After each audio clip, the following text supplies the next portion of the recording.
Hey guys, River the Ranger here, and welcome to my first ever paint job tutorial video of Black Ops 3. I'm going to be showing off one of my paint jobs in particular. I'm going to give a tutorial on how to create it. It's actually a very simplistic one, but in the future they're probably going to get rather complex. I'm actually very proud of this one. I'm actually very proud of this one. So this is why I want to share this one. It's really awesome. And I hope you guys enjoy this video. I want to also apologize for not streaming last night. That was a no-no for me. That was terrible. Just last night, the network was being shit on Black Ops 3. I couldn't stream very well. There was some other stuff that happened last night. It just was not my night last night. And, you know, I was an hour late for the stream, so I didn't stream anyway. If I streamed, I had to turn off my music, yada yada. Anyway, so today I'm going to be posting this. This is going to be a regular thing for me. Every Sunday I'm going to post a new paint job, and it's probably going to be a paint job I create in the meantime. But for today, I haven't created any of the ones that I have, you know, the laundry list I have for them. I have a big list of ones I want to create, and I haven't been spending time. I've just been leveling up, so I haven't spent that much time creating paint jobs, but I will be in the future. So, as you can see, this paint job is called Iron Forge, and the reason it's called Iron Forge is really interesting. Let me go ahead and open the paint shop, and we can get started. So we have the 205. This is the Iron Forge on 205 Brecci. I know it works on the 205 Brecci. I haven't tried it on any other ones. But yeah, this is the Iron Forge. As you can see, we have bullet bandoliers on the sides here, and we have on the top a hammer hitting an anvil that has white hot iron on it. Now, that right there is the reason I'm most proud of this one because it has that unique little flare, and you can kind of see it in game. If you look closely down at the bottom right of the screen, you can actually see it. So yeah, quick tutorial, not that hard. I think we'll just go ahead and erase everything and start over, and I'll just show you guys from scratch. I'm not sure how long this is going to take. I hope it's under 15 minutes because that's all I can record on this freaking console.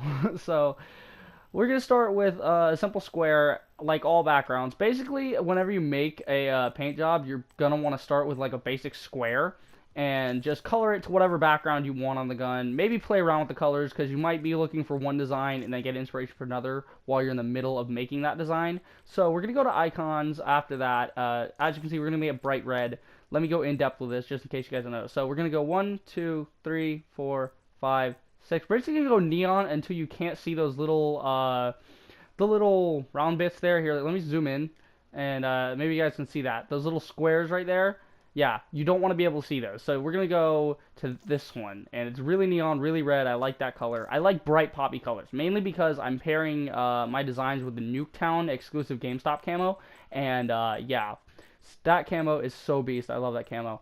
And if it's paired with that, it kind of the camo will outshine the paint job if you do too darker colors. I mean, sometimes. It depends on the colors you use. Now, for this one, again, we're going to do as bright as humanly possible without going, like, into a different hue.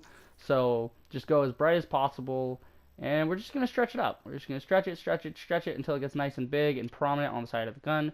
Then we're just going to copy it by hitting the touchpad, paste, move it over here. We're going to hit the touchpad again while we have it selected to flip it, but it's not going to flip, so we're going to have to rotate it. So we're just going to rotate it with L2 and spin it. And there we go. That's one side done. So now we just basically go on the other side, do the same thing, and not there. There we go. Basically, we're just going to do the same thing again. And we're just going to rotate it up, rotate it up, rotate it up.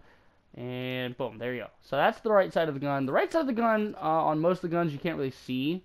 Like, I don't see why they even have the right side. The right side and the top are I mean, the top is useful. The left is useful because you see it. But you don't really see the right side.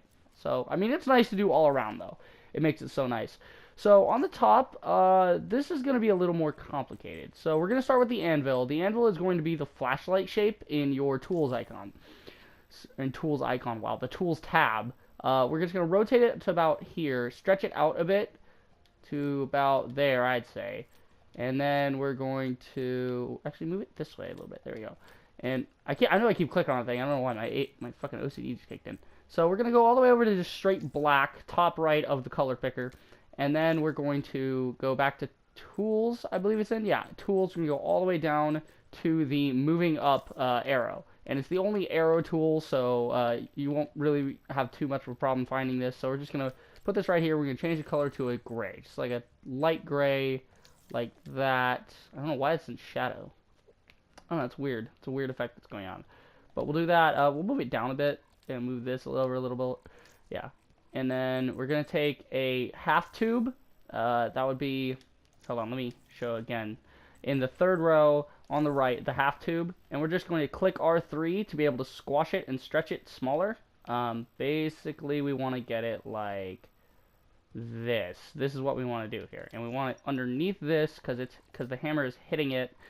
And then we are going to get our final piece. I think what I'm looking for is actually in patterns. Yeah, it's in patterns all the way at the bottom, first column, very bottom row, the sparks. And you're just going to take these and turn them yellow just like the other pits. And there we go. So to give the illusion that this is being struck with a hammer. Now, I think I may try and play around just for a minute here and see if I can make that hammer look a little more realistic. Because I had an idea about this shape that might actually work. So if we like that, and then change it to the same color as the hammer, or not the hammer, but you know what I mean, and then we're going to move it here, and I guess that's better. I'll move that a bit. We don't want to be able to see the bits. Actually, I kind of like that. That's actually kind of a better one. So in the middle of showing you guys how to make the Iron Forge, I actually kind of made it better. I don't know. If you guys want to recreate it, you don't have to with that. I just did because I had an idea for it, and I think, in my opinion, that actually looks a little better. Now, while we're modifying it, let's try and modify the bullets a little bit, because I had an idea for the bullets that we could do like some kind of edging thing, like this, and then we could like toggle it. Oh, I actually like that a lot. Okay, you know, we'll go ahead and just start messing with this design, because I did not realize what these small tweaks could do to the weapon. You know, that's the thing about paint job, is the smallest tweaks can drastically change the look and feel of like the paint job. Like it can just change the design so well. And that's what I love about the paint job, is that it's, you know, you can just change everything on the fly and make it a little more awesome. So we might even just do that on here too. We might just start outlining everything with like a nice material. Maybe a gray here and then outlined. Oh no, that's a shitty outline. No. Okay, actually no, what if we were to, yeah, because these are really thick. Yeah, the bullets are really thick, that's why the outline works for them, but for this, actually I think these bullets need to be moved just slightly this way, because they're a little close on the edge there. Okay, so we're going to undo these and then redo them. Oh shit, no, color. I need material picker. Yeah, the cool thing is there's a bunch of black market materials that I don't have access to yet, and I can't wait to get some supply drops and get access to those, because I'm sure they're going to be fantastic. And yeah, let's see, get the material, and we're done. Ladies and gentlemen, the Iron Forge. Modified Iron Forge. If you want the original Iron Forge, you know, go ahead and just pay no mind to the end, to, you know, this part of the video. Just go ahead and do the first one. And we're actually going to go into Paint Shop and go back to Shotgun, and we're going to share this.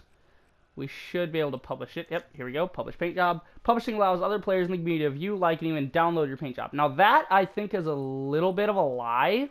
I think because like the downloading, I don't know how it's supposed to work. Like it says I've downloaded some things, but then I go look for them in my Paint Jobs and they're not there. So I don't know. Maybe Treyarch's still working on that. It is only day 3, so I don't know. But here we go. We're going to publish the Iron Forge, and boom, there we go. So what it looks like to me is that they removed. Oh, okay. No, there are still Paint Job slots. Okay. Yeah, so I have 12 Paint Job slots. That is kind of unfortunate, and I hope they add some kind of thing to buy more slots in the future, because, I mean, I'm not going to be using up that many slots, because I'm not going to use every single weapon and have a paint job for every single weapon. But even if I did, that would be enough. But, yeah. As you guys see, that's now public, and I hope you guys enjoyed. I would love it if you guys, you know, made the Iron Forge, and, you know, you could change up the colors, you can do whatever you want with it. It's public now, so, I mean, maybe somebody will see it, maybe I'll get like 10,000 likes on the Iron Forge, whatever. But that was the Iron Forge on the 205 Brecci, and this has been, I guess we'll call this Sunday Paint Job. And if you enjoyed this episode of Sunday Paint Job, then do the usual. Like, subscribe, and I will see you guys in the next video. Reaper the Rager, signing off.